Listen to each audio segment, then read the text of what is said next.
In this video, I'm going to show you step-by-step instructions on how to replace the charging port on the iPad Pro 13-inch. I've had this on the hot plate set to 85 degrees C for probably the last 5 or so minutes. It should be warm enough now so that I can remove this screen. Compared to the older models of iPad, what used to have the front camera at the top, it's now moved to this side over here, so just be aware of that. However, that will be a very weak point in the adhesive. The screens on these ones come away similar to the iPad Pro 12.9-inch 4th and 3rd generations, where you've got the cable somewhere around here and then the flex cable runs this way. So that means that all the important cables for the LCD and the digitizer are on this side over here, which makes sense for us to come on from this side first. So we're going to put a large suction cup just like this one, and I'm going to attach it pretty close to the edge, look, just like that. What I'm doing, I'm pulling up away from the screen on there, and whilst I'm doing that, I'm going to just add a couple of drops, and I'm talking a very small amount of isopropyl alcohol here. It'll evaporate almost immediately, but as you can see, it's created a gap where I'm lifting up. It's created a gap. When I'm lifting it, I didn't realise that you couldn't see this before.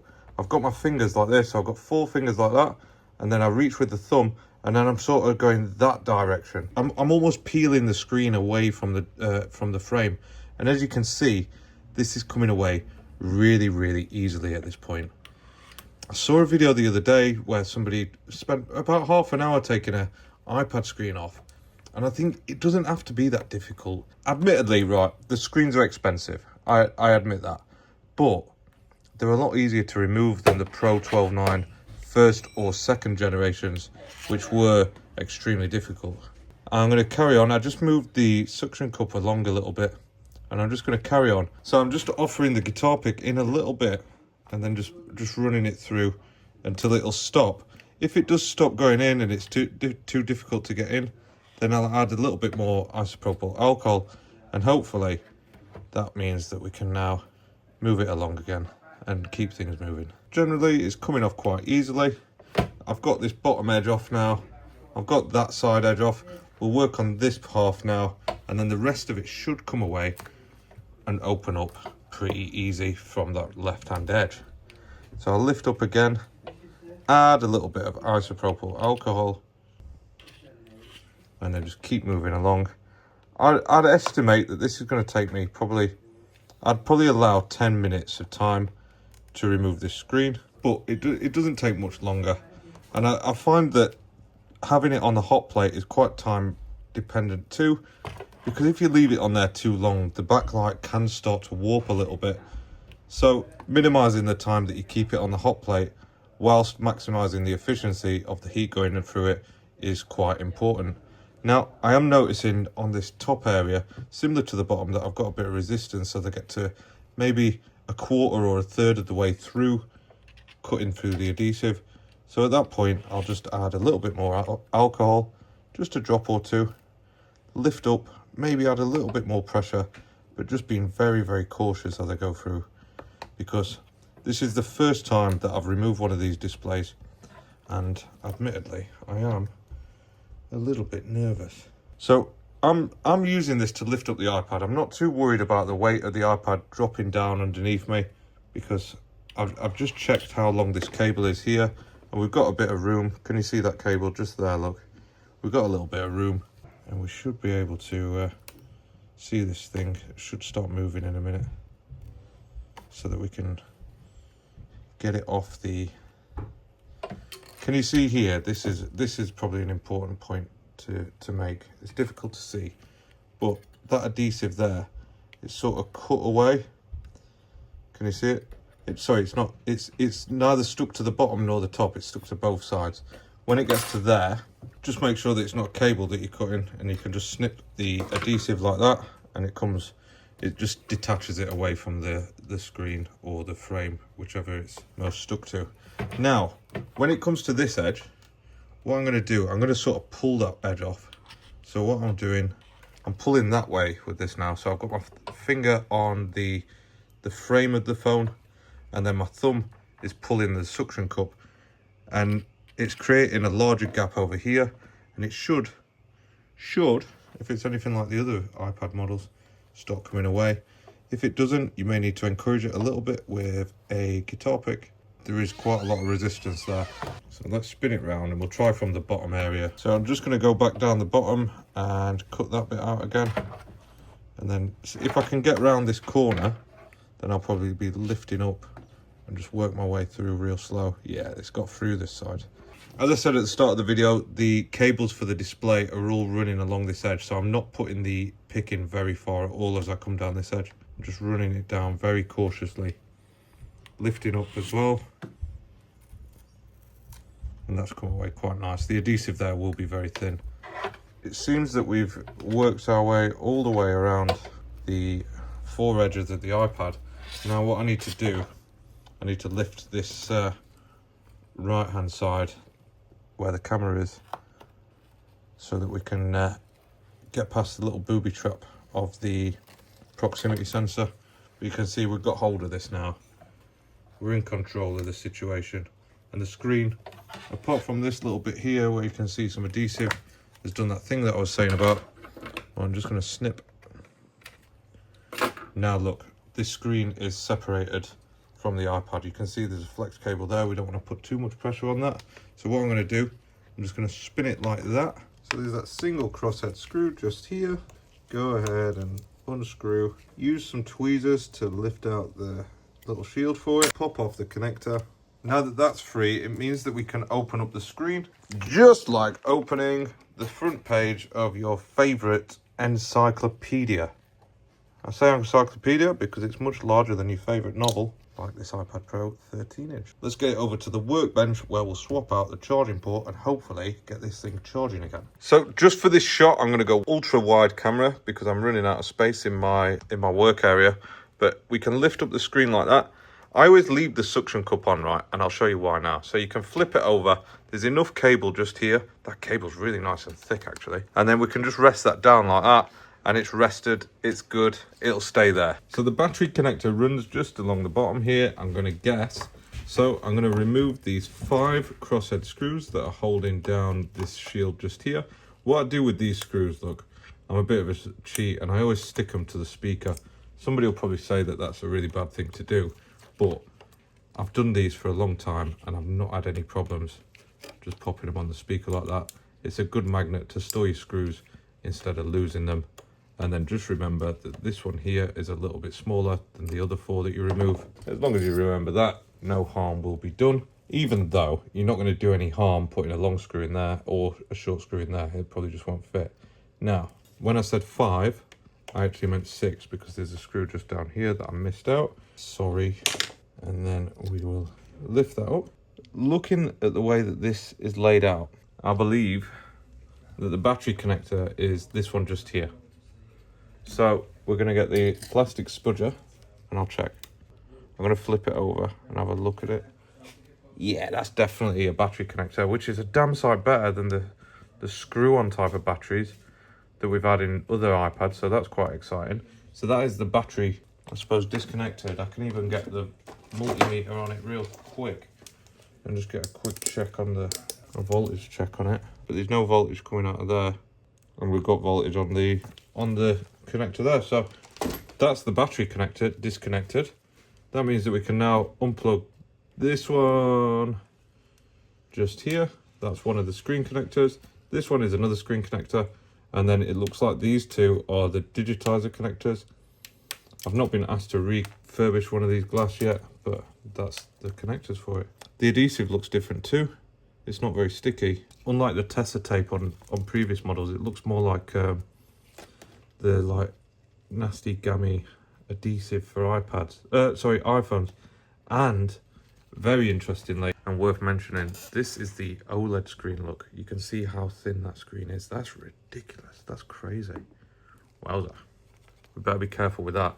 And then that's just more notice to be very careful along this right hand edge, because if that gets damaged, then you're going to end up with green lines on it. Now, we're going to put the screen safely out of the way, and then we're going to go and have a look at this charging port area. Now, the reason that the customer wants this changing is because I believe they got it wet, and then the iPad just stopped charging. Hopefully, it's just that this charge port's got wet, and the device boots okay. But there's 2 screws at the bottom there. I had to go in at an angle to get them out, so there and there. And then we've got the connector for it just there. With that disconnected, I think it's probably worth just lifting that up a little bit. Maybe let's pop this speaker cable off just there, and then I can lift that up a bit more. Bring that cable underneath the coaxial cable, peel it back, and now we should be able to remove that. And hang on, there's one more. That was a sneaky one there though. There's one screw just there holding that down as well. So we've got a little grub screw on there. Anyway, this is definitely water damaged. You can see it there. I've actually cleaned this up a little bit to see if we could get it working, but it still keeps shorting my ammeter out even still. The replacement ports for these ones come in at about 15 to 20 pounds, I believe. I did have to get this one from America because there weren't any in the UK. From my supplier anyway, they didn't have them in. And you'll notice that there's those like kinks in this one, and it's like pre-bent. So just, if yours comes in it's flat, then you might have to bend it into shape, or you may have to bend it a little bit more, because looking at it side by side, actually it's not far off, is it? It's pretty close. I'm going to peel the sticker off straight away, but what I'm going to do, I'm just going to add a couple of drops of isopropyl alcohol onto the back of the sticker, and that's going to act as a bit of a retardant, and it's going to stop it being sticky for a little while until it evaporates anyway, allowing me enough time to mess around with it, slide it around a bit, and hopefully get this charging port fitted before the alcohol has evaporated and makes it all sticky again. Now we'll do the same in reverse. We've got it in place now. I've not connected it up there yet. I'm going to get the screws in first, and then hopefully we'll be able to manipulate the rest of it into position. Lined up here. Maybe next time they release a load of iPads, we'll do like a full teardown video, but for now we're gonna have to settle for just what comes in and when. Right, so now I want to get this lined up properly. I don't think, oh, it's not miles away at all. It went in pretty much straight away. I was making a big deal out of it, and I just pressed down. So just make sure that it's bent already, that charge port. Reconnect that one, reconnect that one, and now we just need to get a USB ammeter. An inline one will do the job really nicely, and I'm going to connect a Type-C cable to it. So this PD, power delivery Type 2, Type-C cable, not Type 2. And we're just going to plug this in, and then hopefully the ammeter turns on, which it wasn't doing before, and it's taking 0.1, right? But can you think of anything that I've not done? Such as reconnected the battery. What a plonker. It's not going to do any harm, but it's not going to show that it's charging. So let's reconnect the battery and then reconnect with our ammeter. And this is upside down. Let's flip it around so you guys can see. And we've got a change look, but it's still at 0.1, 0.3. Hopefully we can get it to jump up in a minute, because this is maybe the boot sequence, what's going on. Yeah, that's definitely the boot sequence, isn't it? 0.3, 0.4, then taking 10 watts now, 15 watts, 15 volts. We've got 1 amp. It should jump up to about 2 amps though. But 15 volts, 10 watts. I'm not sure what the wattage of the plug that I'm plugged into. It's a 30 watt. So I'll be interested to see what this looks like once we've got the screen on, I suppose. It's different from when the charging port was broken anyway. So let's take that out. Let's re-disconnect this battery. Now, I've seen that this is something to do with the battery connector as well, but I believe that connects the 2 cells of the battery together. So for the sake of this, I don't think you have to disconnect that to put that on. I think that just shorts everything out, and then that connects the 2 batteries together. If I'm wrong, please make sure you tell me in the comment. You always do anyway. And I'll probably know when if the backlight blows out when I connect these now, look. Or touch doesn't work. But let's pop them back on. Reconnect the touch connectors. Reconnect the LCD connector. Or, well, when I say LCD, you know what I actually mean, don't you? I mean OLED. So we'll disconnect those. Then we'll go in with this guy. Make sure it lines up. clips into place. And now I suppose we'll come back with our USB-C. What I've found is that plugging this in always seems to like throttle the amount of charge that something takes. So we've got an Apple logo, which is great. What I can do is go on to 0.5x, and it looks like we're charging. It's gone up to 15 watts on the ammeter. I'll leave this on charge for a little bit. It's on 1% now. It should go up to 2. It looks like we have got a successful repair. Come back in 5 minutes and we'll put it back together. After a little bit of playing around with it, we are up to 28 watts on a 30 watt plug. So that's pretty accurate, which is nice to know. It's taking 2 amps of power at 15 volts. To me, that says I'm charging, I'm working. It's gone up to 3%. I'm going to put this thing back together now. I'm going to disconnect the power. I'm going to open up the screen again, and I'm going to fold it over the same way as I did earlier. One thing I don't know for sure yet is whether this adhesive will re-adhere. We will find out tomorrow, and I'll let you know in the comments, because if it doesn't, I'll end up using my own adhesive. It will be a Tessa tape adhesive job. This adhesive is definitely different to the iPad adhesive that we're used to. I'm going to put it on the hot plate, leave it to seal up. But chances are I'll not get to finish. I'll finish this video before that. But I'll see how it goes. I'm just going to pop the shield back on as well, obviously. Quite nice not having to remember to re-secure the battery down. I don't know why, but recently I just keep forgetting to stick batteries back down on iPads. It's a bad habit, I suppose. One that I need to drop. We'll re-secure the shield back down. Make sure that everything is connected, and then I'm going to just sit it flat. In the grand scheme of things, generally iPad screens, as long as you've not shredded the adhesive to bits, will re-adhere. If it doesn't, then like I say, I will just replace it tomorrow. It's a long-winded process, and I'm not going to show you on camera because it is a total pain in the ass. But what I am going to do is fold this screen back over. We're going to offer up this little connector again. Make sure it goes into place. Where does it go? It's quite recessed. This is really awkward to line up and get in. There we go. The tweezers came in clutch on that. And then look at the shape of the thing. It needs to slide in somewhere like that. Oh, that went in nice, didn't it? That was satisfyingly easy. Hang on, I hope I caught that on camera, because I bet some people have as much of a fight with that as I've just done with that cable. Right, so like I say, I'm going to put this, I'm going to line it all up, I'm going to apply a bit of pressure all around it, and I'm going to hope that it re-adheres. It seemed to stick back down when I had it on the hot plate before, so I'm probably going to pop it on the hot plate for 20 minutes as well. And then just some notes at the end of this repair, because it was the first time that I've done one of these, and it was the first time that I've dealt with one of these OLED devices.